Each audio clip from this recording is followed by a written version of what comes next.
Hey everyone, welcome back. Today I'll show you how to avoid internet throttling from your ISP by using NordVPN. If you've ever noticed your speed suddenly dropping while streaming or gaming, this method can help fix that quickly. First, let's talk about what throttling actually is. Internet service providers sometimes slow down your connection on purpose, usually when they detect high data usage. They're able to do this because they can see what kind of online activity you're using. Once they identify certain traffic, they may reduce your speeds. This is where NordVPN comes in. When you connect to a NordVPN server, all of your internet traffic is encrypted. That means your ISP can't see what you're doing online. They can't tell whether you're streaming, gaming, or downloading files. Without that visibility, they can't throttle your connection based on your activity.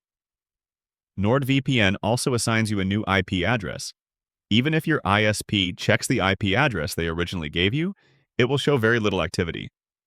This helps you maintain the full speeds you're paying for, and here's a quick example.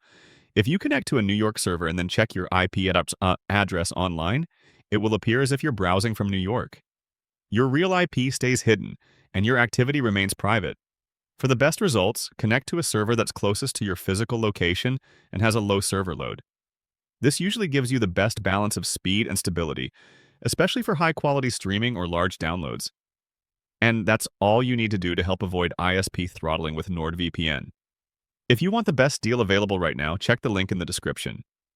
It gives you 74% off plus 3 extra months for free. Thanks for watching, and feel free to ask if you need any help.